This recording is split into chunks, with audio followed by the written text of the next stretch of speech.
오늘 이 말씀 중심에서 내 아버지의 뜻대로 행하는 자라야 라는 제목으로 하나님 말씀 증거하겠습니다.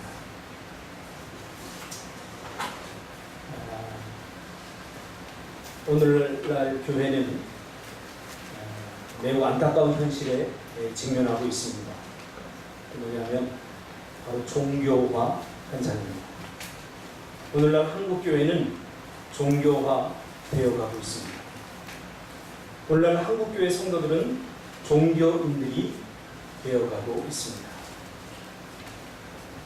일례로 성경은 분명히 하나님께로부터 난 자들은 세상을 이긴다고 했는데 교회가 지금 세상을 이기지 못하고 있고 성도들도 세상을 부러워하고 있기 때문입니다.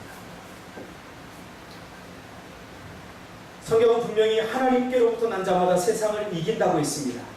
이기지 못하는 이유가 무엇일까? 직설적으로 얘기를 제가 할게요. 우리가 세상을 이기지 못하는 이유는 하나님께로부터 나지 않았기 때문이 아닐까? 한번 아주 위험한 접근을 좀 한번 해보려고 합니다. 하나님께로부터 나지 않은 사람들이 기독교 신앙을 갖게 되면 종교화 현상이 일어나게 되어 있습니다. 오늘 우리가 읽은 요한일서 5장에 보면 5장 4절에 보면 무릇 하나님께로부터 난 자마다 세상을 이기느니라. 세상을 이기는 승리는 이것이니 우리의 믿음이니라. 예수께서 하나님의 아들이심을 믿는 자가 아니면 세상을 이기는 자가 누구야? 이렇게 합니다. 하나님께로부터 난 자들은 세상을 이긴다고 말하고 있고요. 그것도 넉넉히 이긴다고 히브리서에 말하고 있습니다. 그러면 하나님의 백성들이 교회가 세상을 이기지 못한 이유가 뭘까? 우리가 그동안 너무 본질적인 것을 건들지 않았던 것 같아요. 자꾸 지역적인 것들을 건드리니까 거기에 다 안심하고 있어. 내가 천국 갈 것이다. 하나님께로부터 난 자들은 세상을 이기는데 이기지 못하는 것은 하나님께로부터 나지 않았기 때문이 아닐까요? 저조차도 받아들이기 쉽진 않지만 이런 가정을 한번 해볼 필요가 있어요. 아니 어쩌면 우리가 받아들일 필요도 있어요. 히브리서 11장에는 믿음의 사람들을 소개하고 있습니다. 수많은 믿음의 사람들을 소개하면서 이들은 하나님 나라를 위해서 목이 잘려 죽기도 하고 짐승의 밥이 되기도 하고 거꾸로 죽기도 하고 온갖 고난과 박해를 받으면서도 세상에 굴하지 않고 세상을 이겼다고 말합니다. 그 이기는 승리는 믿음이었다고 말을 합니다. 그러면서 히브리서 11장에는 이런 사람들을, 이런 믿음 있는 사람들을 세상이 감당하지 못한다고 분명히 말합니다. 하나님의 사람들은 세상이 감당하지 못합니다. 그러나 지금 우리가 세상을 감당하지 못하고 있는 현실에 우리는 직면하고 있습니다. 예수님이 살아계시던 당시 예수님의 가장 큰 고민은 바로 여기 있었습니다. 하나님을 신앙의 대상으로가 아닌 종교적 대상으로 삼는 유대인. 이것이 예수님의 가장 큰 고통이었습니다. 하나님을 믿지 않는 것도 아닌데 나 믿어요. 믿는다고 고백하는데 그러나 그들은 세상을 이기지 못하고 있었습니다. 그래서 유대인들은 율법적인 사람들이 아니라 사실은 전통적인 사람들입니다. 그들은 하나님의 뜻을 추구하는 사람들이 아니라 성경을 자의적으로 해석하고 그것을 행동화해서 삶의 기준으로 삼고 그것을 자랑거리로 여깁니다. 그러면서 그렇게 하지 못하는 사람들을 정죄하고 그렇게 하지 못하는 사람들을 향해서 비난합니다. 이게 전통적인 유대인들의 모습입니다.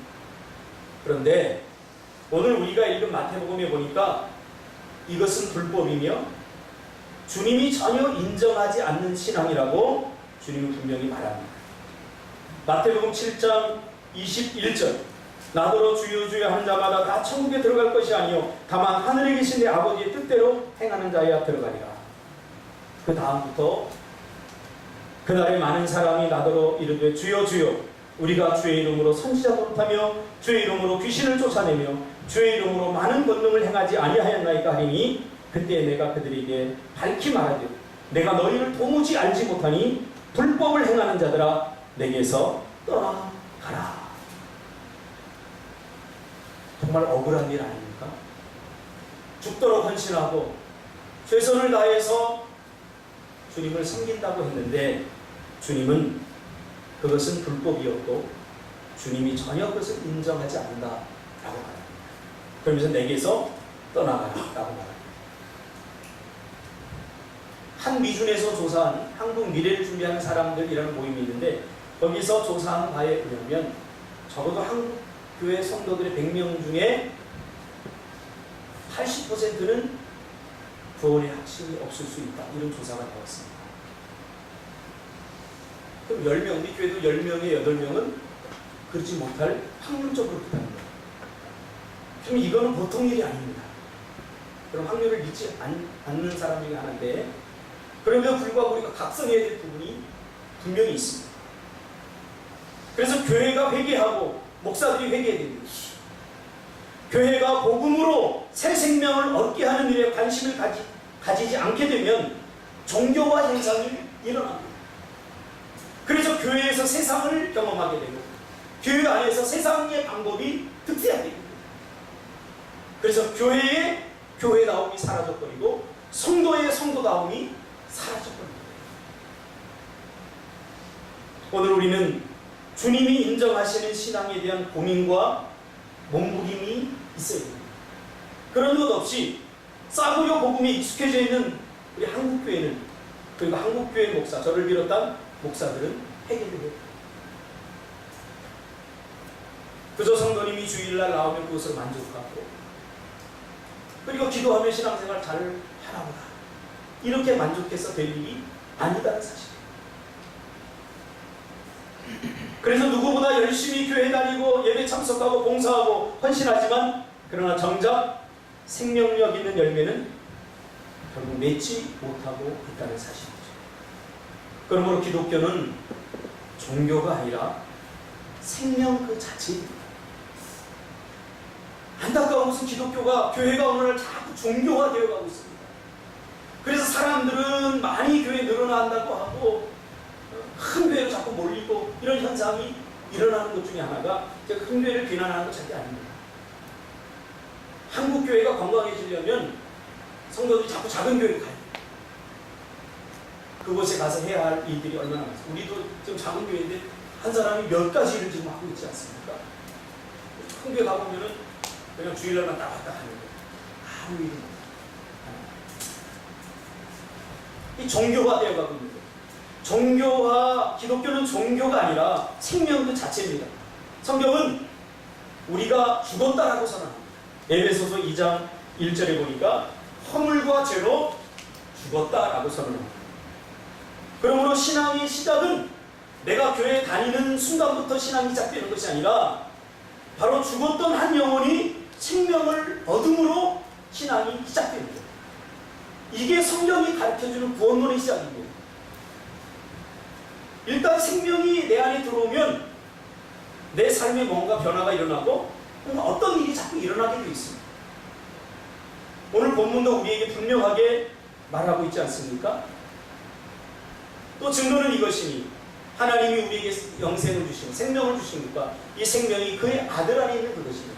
아들이 있는 자에게 생명이 있고 하나님의 아들이 없는 자에게 생명이 없는 겁니다. 예수 그리스도를 영접한 자들은 죽었던 생명이 다 살아난 자들입니다. 왜? 생명의 근원 되신 하나님이 우리 안에 생명으로 살아계신 거예요. 여기서부터 신앙이 시작이 됩니다. 인간의 허물, 에베소서 2장 1절에 보니까 허물과 죄로 죽었다. 인간의 허물이 뭡니까? 피조물인 사람이 신이 되려고 하는 마음을 먹게 된 것이 허물. 그리고 그것은 곧 죄를 만들어냈습니다. 하나님은 죄의 삭은 분명히 사망이라고 말합니다. 내가 그 선악과를 먹는 날에는 정녕 죽으리라 라고 분명히 하나님께서 선언하셨습니다. 그러나 우리 인간은 스스로 내가 그것을 먹는 날에는 눈이 밝아져서 하나님처럼 된다는 사단의 달콤한 유혹에 그만 자기 자신이 신이 되려고 선악과를 따먹게 된 것입니다. 피조물이, 하나님이 만드는 피조물이 신의 영역을 넘보게 된 것이고 신처럼 되려고 하는 침범의 사건, 이것이 선악과 사건입니다. 죄인인 인간은 스스로 자신이 신이 되려고 하는 경향성을 다 가지고 있습니다. 저와 여러분 안에는 스스로 신이 되려고 하는 그러한 경향성이 다 있습니다. 아니라고요? 맞습니다. 내 마음대로 하고 싶고 내 뜻대로 안 되면 화내고 내 마음대로 하려고 하는 의도가 우리 안에 다 있지 않습니까? 내 안에 예수의 생명이 들어오면 거부할 수 없는 뚜렷한 마음의 변화가 일어나는데 하나님과 교제하며 하나님의 뜻을 추구하게 된다는 것입니다. 예수의 영인 생명이 내 안에 들어오면 아주 뚜렷하게 나타나는 현상이 바로 이겁니다. 저도 그랬어요. 뭐 예배드리고 뭐 기도하지 않는 사람이 기도하고 이건 다 비본질적인 일이에요. 자꾸 이걸 가지고 논하면 안 돼요. 예수의 영이 내 안에 들어오면 죽었던 영이 살아나면서 내 안에 뚜렷하게 나타나는 한 가지 현상이 있는데 그건 뭐냐면 하나님의 뜻을 추구하는 인생으로 변화된다는 거예요. 내 뜻, 내 소망, 내 비전, 내 꿈대로 살려고 했던, 내 계획대로 살려고 했던, 내가 스스로 내 인생의 주인이 되고 내가 스스로 내 인생의 왕이 되려고 했던 내가 이제는 나의 모든 뜻을 다 내려놓고 하나님의 뜻을 추구하게 된다는 거예요.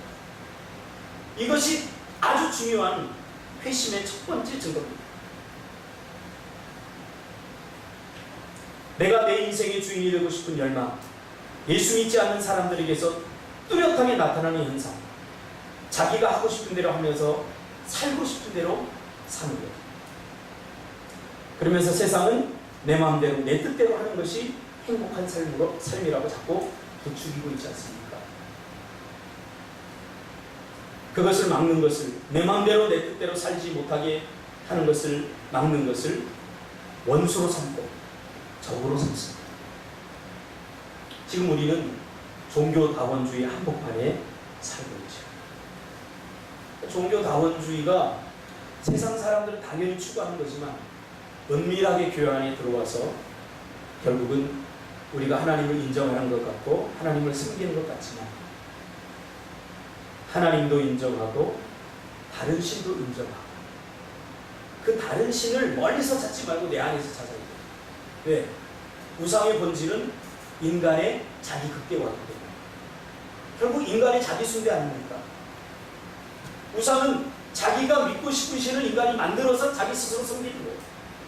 그러니까 우상은 인간의 자기 숭배, 결국 자기 자신이 신이 되려고 하는 거죠. 이런 시도가 오늘날도 계속해서 우리 안에 계속해서 이게 생산되고 있습니다. 인간을 신으로 만드는 것입니다. 자기 자신을 바로 신으로 만들려고 하는 작업. 이런 사람들은 하나님을 전혀 의식하지 않습니다. 인정하려고 하지도 않습니다. 하나님이 존재하지 않기 때문이 아니라 인정해버리면 그 다음부터 그대로 살아야 되는 거죠.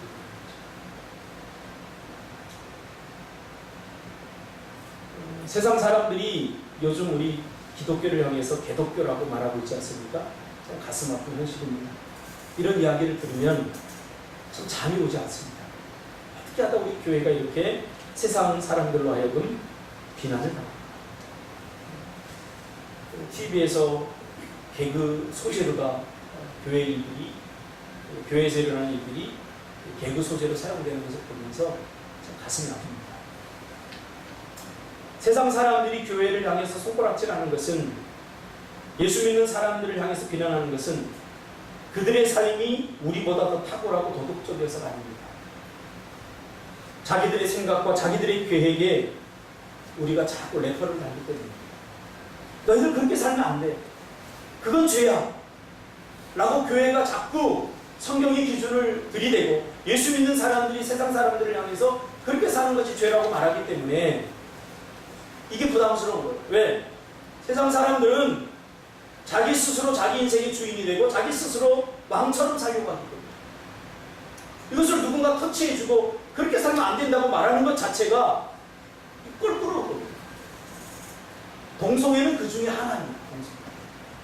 지금 동성애가 이 법으로 인권이라고 하는 탈을 써서 법제화돼버리면 이게 아주 심각한 일이 일어나죠. 제가 아는 친한 목사님 한 분도 지금 매일 국회의사당 앞에 나가서 띠를 하나 들고 신문에 가끔 나오더라고요. 동성애 입법과 반대를 지금 운동을 하고 있습니다.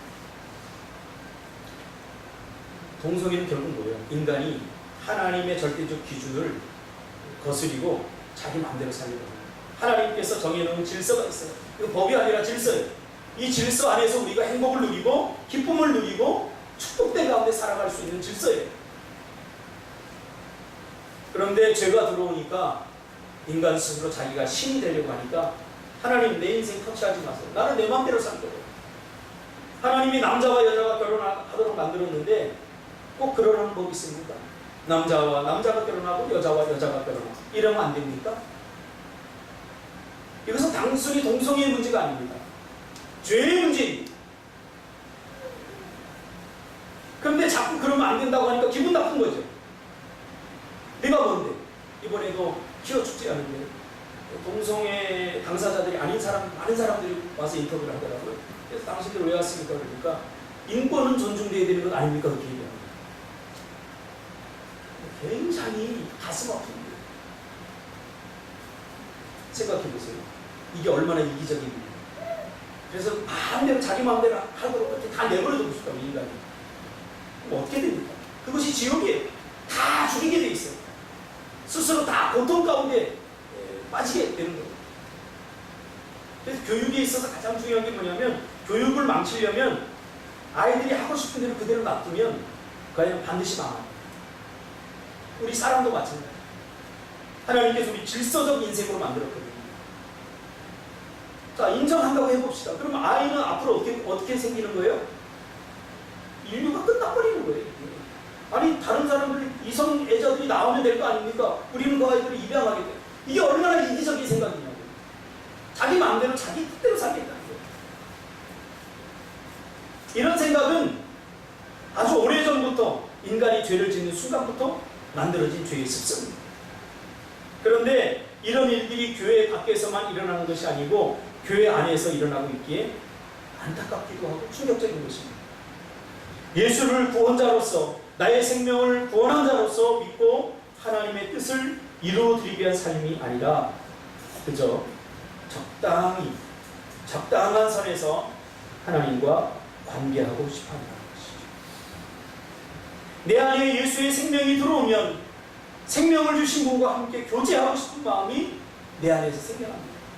그래서 신앙생활한다는 것은 내 안에 예수의 영이 들어와서 죄로 말미암아 끊겼던 하나님과 교제권이 회복되면서 하나님과 교제하도록 하는 것.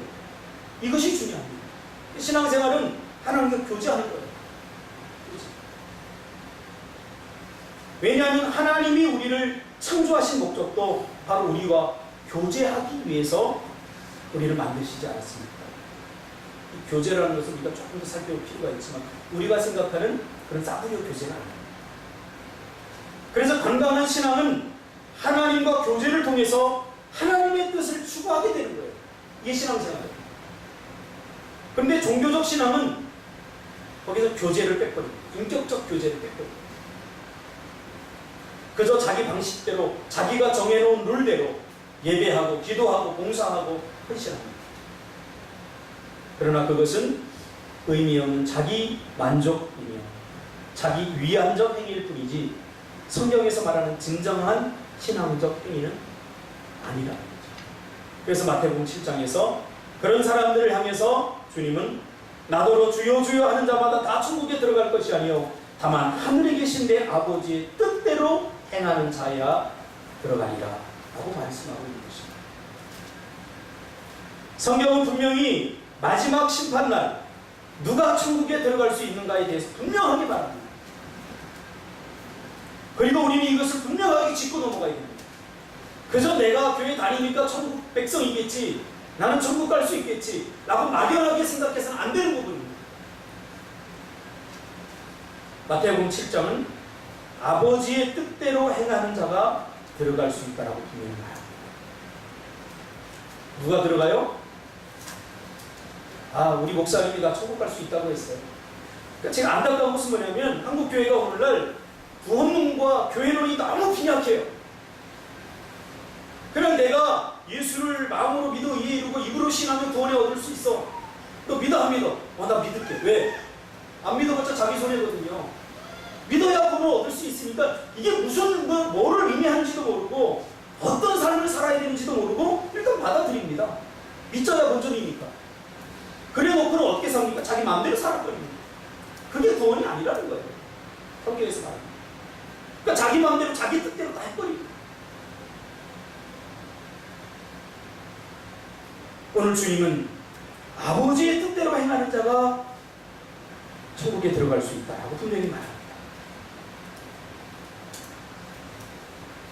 다른 측면으로 질문하면 누가 구원받은 백성인가? 라는 질문에 하나님의 뜻을 추구하며 사는 자들이 구원받은 백성이다 라고 성경은 지금 대답을 해주고 있습니다. 자, 근데 이 말을 우리가 잘 이해해야 됩니다. 이것은 하나님의 뜻대로 행해야 구원을 받는다는 구원의 조건으로서 이해하면 안 됩니다. 그러니까 구원받기 위해서 우리는 하나님의 뜻대로 살아야 구원을 받습니다. 하나님의 뜻대로 사는 것이 구원의 조건이 돼서는 안 된다는 거예요. 그런 의미에서 오늘 본문이 말하는 게 아니라는 거예요. 즉 하나님의 뜻대로 행해야 구원을 받는다가 아니라 구원받은 사람은 누구나 하나님의 뜻을 행하게 되어 있다. 다시 말하면 필요 조건이 아니라 충분 조건으로서 이해됩니다. 이해하시죠? 하나님의 뜻대로 행하는 자가 구원의 조건이 아니라는 거예요. 하나님의 백성이 되기 위해서는 하나님의 뜻대로 살아야 된다. 이게 조건이 아니라는 거예요.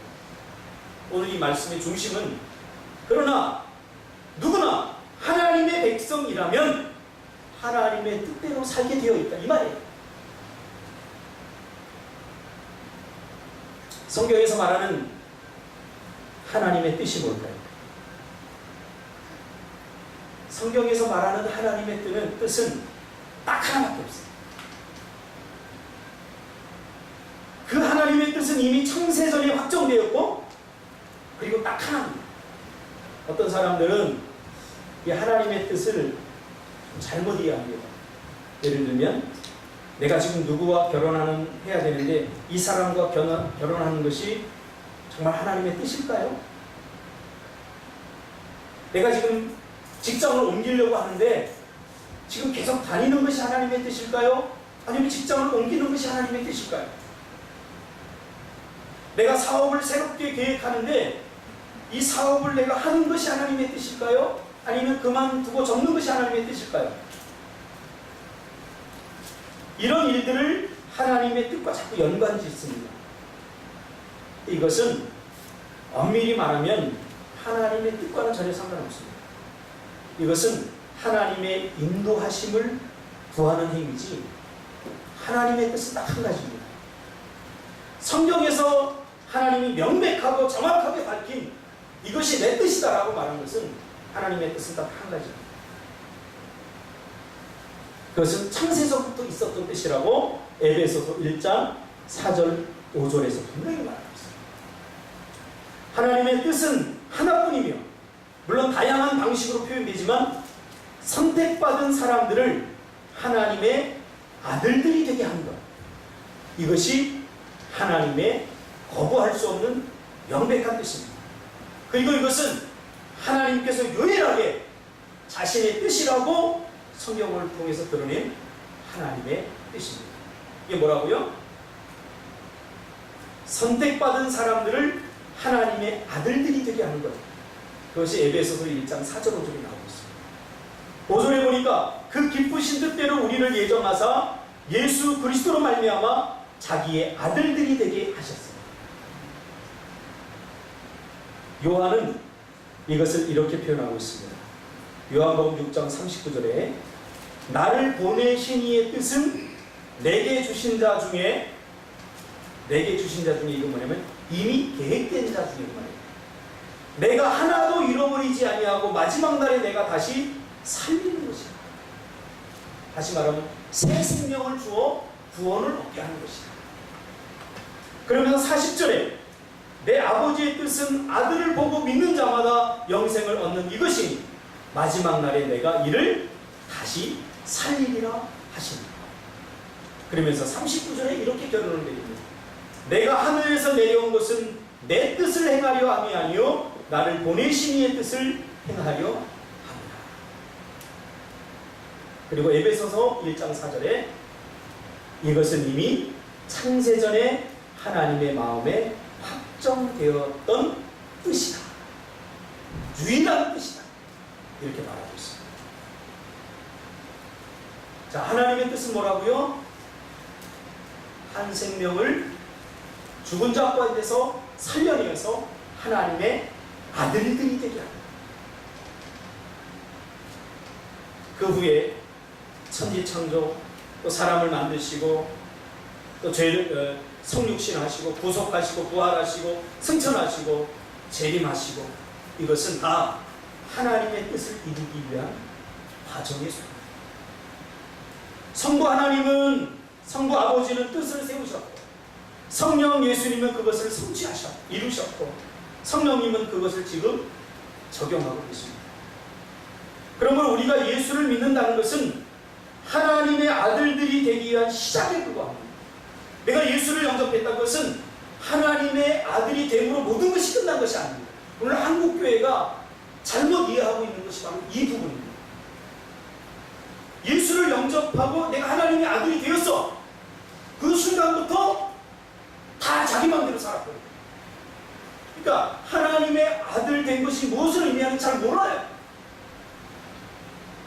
그리고 하나님의 아들 됨은 이제 신앙의 출발이고 시작이라는 사실을 몰라요. 그러니까 A.W. 토저는 이런 말을 했습니다. 오늘날 교회는 회심한 자들로 가득 찹니다. 다시 말하면 울고 있는 어린아이들로 가득 차 있다는 거예요. 우리에게 새 생명을 주신 이유가 뭡니까? 그게 에베소서, 빌립보서, 골로새서에 정갈하게 드러나고 있어요. 왜 우리에게 새 생명을 주셨는가? 생명을 주신 것은 자라고 성장하고 또 다른 생명을 생산해내라고 생명을 주시는 거예요. 이 아들됨에 대해서 다음 주에 저희가 살펴볼 것인데요. 그래서 한국교회 성도는 신학이 있어요. 오늘날 신학이 다 사라져버리면서 이게 성도들이 아주 심각한 문제가 발생하고 있습니다. 요한복음 5장 24절에 요한이 이해한 대로 이것을 말하면 내가 진실로 진실로 너에게 이르노니 내 말을 듣고 또 나를 보내신 이를 믿는 자는 영생을 얻었고 영생을 얻었어요. 예수를 믿는 순간 심판에 이르지 아니하나니 사망에서 생명으로 옮겼다 분명히 말합니다. 그러면서 26절에 아버지께서 자기 속에 생명이 있음 같이 아들에게도 생명을 주어 그 속에 있게 하셨고. 자, 그러면서 우리가 너무나 잘 아는, 우리가 다 암송하고 있는 요한복음 10장 27절.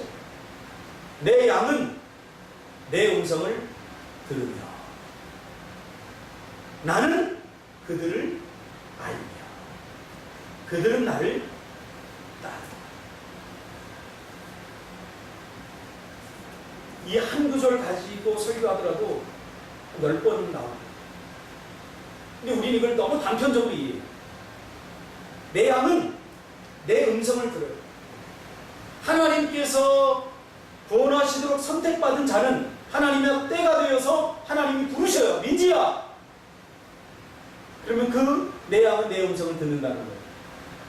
듣고 그리고 그분이 나에게 생명을 주신 예수님이라는 사실을 알며, 이 말은 인식한다는 거예요. 내 인생의 주인이 내가 아니라 나의 생명과 나의 인생의 모든 것들은 하나님으로부터 왔구나. 내가 어디서 와서 무엇을 하며 어디로 가는지 나는 죄 때문에 모든 것을 잃어버렸는데 내가 주로 말미암고 주에게로 다시 돌아간다는 사실을 이제 인식하게 되는 거죠. 뭐가? 생명이 내 안에 들어오고 그 생명이 내 안에 들으면 영적인 생명력이 살아나는 거예요. 그러면서 주님을 인식하게 되고, 인식하는 나는 나를 따른다. 주님을 따르는 삶을 삽니다. 여기서 주님을 따르는 삶이라고 하는 것은 하나님의 뜻을 추구하며 사는 삶이라고 했습니다. 간단해요. 내가 하나님의 뜻을 지금 추구하며 사는가 살지 못하는가, 우리 자신들에게 질문할 필요가 있습니다. 여기서 우리가 확실히 대답하지 못한 난 종교인이라고 결론을 내리는 것이 좋습니다. 말로는 예배하고 기도하고, 여러분 필요하면 누가 기도 못합니까? 인생이 절박하고 간절해지면 그것이 부처이든 그것이 예수든 누구든 다 나와서 나 도와달라고, 그러면 내가 그 신을 인정하겠다고 누가 못합니까? 우리 안에 이런 종교성들이 다 있기 때문에 그것은 믿음이라고 저는 보지 않습니다. 또 목회를 한 10년 해보니까 별 사람들이 다 기도해 열심히 뜨겁게 해요. 그래서 물어보니까 하나님을 신앙생활 한 지 얼마 됐습니까? 저 신앙생활 한 적 없어요. 삶이 너무 힘들고 지금 내 인생의 문제가 돼서 하나님이 정말 살아있으면 뭐 좀 내 기도 들어달라고 그렇게 기도하는 거예요. 절박하면 다 그럴 수 있거든요. 어느 선교사가 한국에서 30년 선교하고 떠나면서 한 이야기가 맞습니다. 한국교회 성도들은 생각은 불교적으로 하고 삶의 방식은 유교적이고 급할 때만 하나님을 찾는 걸 보면 샤머리즘적입니다. 무슨 말이에요? 좀 자존심 상하는 일이지만 자존심 내려놓고 들어야 돼요. 우리는 하나님을 섬긴 적이 없다는 것입니다. 성경에서 말하는 그 하나님을 만난 적도 없다는 사실. 우리는 입으로 주여 주여, 내가 주의 이름으로 선지자 노릇하고 주의 이름으로 이것도 하고 저것도 하고 예배도 하고 찬양대도 하고 다 하지만 나 이 정도면 잘하지 않았을까라고 말하지만 주님은 뭐라고 해요? 모르는데? 도무지 알지 못해. 네가 한 거 그거 다 네 자랑하려고 한 거 아니야? 불법 아니야 그거? 불법이라고 하는 것은 하나님께 인정받지 못하는 헌신 봉사를 하는 거예요. 자기가 하고 싶을 때. 저는 좀 충격받은 게 있는데 뭐냐면, 제가 전도사 생활을 쭉 하고 또 교회를 이제 떠나는데 나름대로 내가 정말 지금도 열정적이지만 그때는 더 열정적이었어요. 최선을 다해서 내가 사역을 하고 떠나는데 그 목사님이 저에게 아주 충격적인 이야기를 했어요. 수고했어. 이런 말을 들을 줄 알았거든요. 그 목사님 뭐라고 하냐면, 박 전도사는 우리 교회 와서 자기 할 일, 자기 하고 싶은 일만 다 하고 가네. 가만히 들어보니까 사실은 내가 주를 위해서 한다고 했지만 가만히 보니까 내가 원하지 않는 데는 내가 안 했던 거예요. 내가 하고 싶었던 일들만 했던 거예요.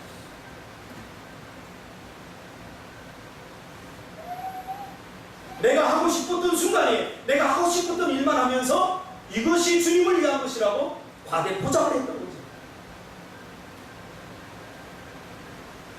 그 이야기를 그 목사님에게 듣는 순간 내가 이 양반 다시는 보나가라. 자존심도 상하고 감히 내가 이 교회에서 몇 년 동안 그렇게 고생하면서 헌신했는데 내 사역을 고마워하지 않고 당신이 나를 그렇게 평가해? 그러나 시간이 지나면서 주님이 나에게 말씀하셨어요. 맞다. 다 네가 좋아하는 시간에 네가 좋아하는 일을 했지 않느냐? 내가 정말로 원할 때 네가 한 적이 있느냐? 너 이 말은 뭐냐면 너 내 뜻대로 살지 않을 그 말이에요.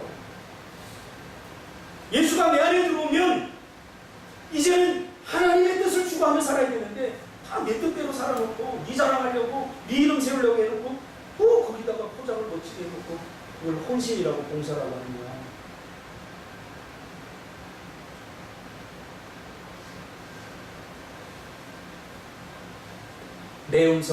내 양은 내 음성을 들고 나는 그들을 알고 그들은 나를 따르라고 했는데 저는 따르지 않았다 없습니다.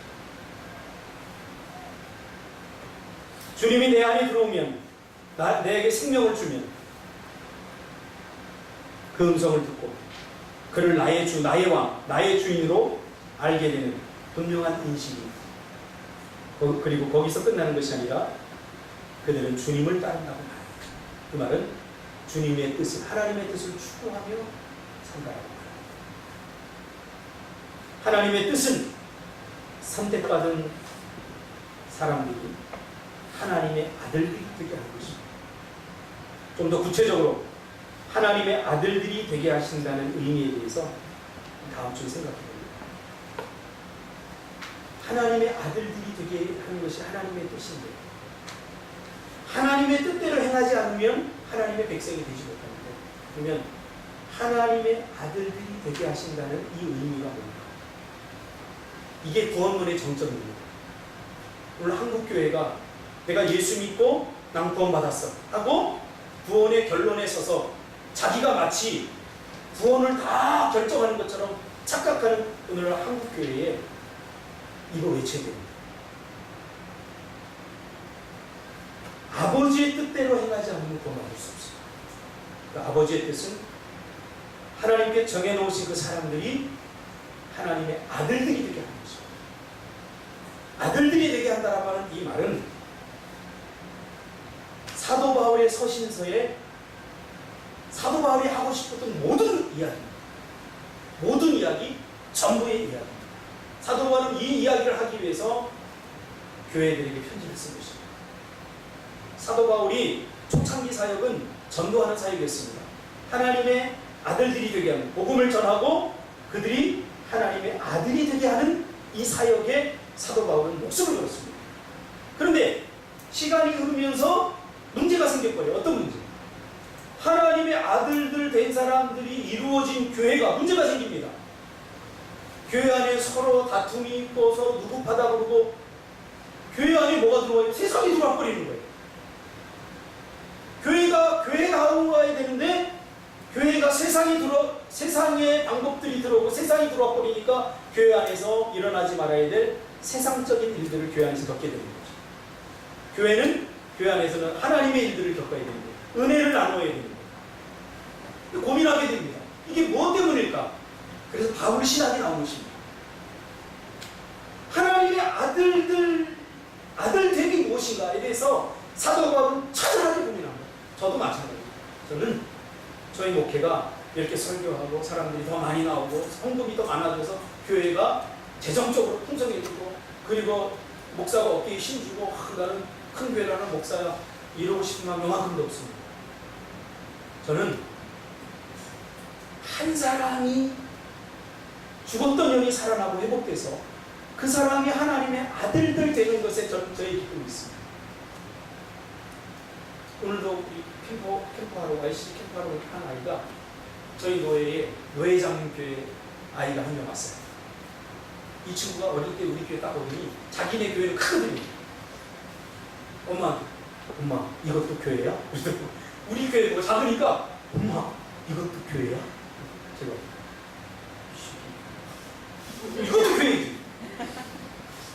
우리가 교회를 너무 보이는 시각적으로 지금 이해해요. 구원도 너무 보이는 것들을 다 이해하고 하나님 보시는 그거 아니라는 거예요. 제가 만약에 천국 가면 하나님이 그래 너 1000명 모이는 교회 목회를 했으니까 정말 잘했다 착하고 충성대동이라고 말할까요? 아닙니다. 성도들도 마찬가지 정신 차려야 돼요. 큰 교회 나와서 우리 교회는 이런 교회다가 의시되면서 교회가 교회답게 만드는 것이 성도의 역할이고 교회가 교회답게 하기 위해서 성도가 성도다워져야 되는 거예요. 성도다워지려면 아들 돼야 돼요. 아들됨. 제가 늘 이야기하지만 무엇이 되는 것이 중요한 게 아니라 어떤 무엇이 되는 게가 중요합니다.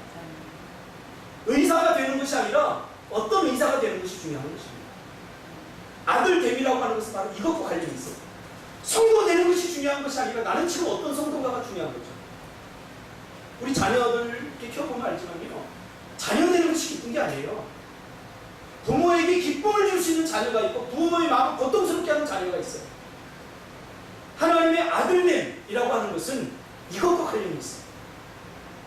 그래서 에베소서, 빌립보서, 골로새서에서 사도 바울이 이야기하는 것은 자라나라, 더 성장하라, 성숙하라 이 말은 뭐냐면 하나님의 아들답게 원래 하나님께서 우리 인간을 만드셨을 때 그 하나님과 교제하는 서로가 소통하고 서로가 서로를 위해주고 아껴주고 사랑하면서 하나님의 마음을 이해해주고는 그 아주 성숙한 인간의 모습 하나님의 형상으로 지음을 받은 그 모습으로 회복하는 것을 원하는 거예요. 우리를 왜 구원시켜 주셨어요? 그냥 불쌍하니까 우리 단순히 구원시켜서 예수 믿게 해서 천국 가게 하려고 구원시키는 게 아니에요. 그런 싸구리 구원이 아니라고.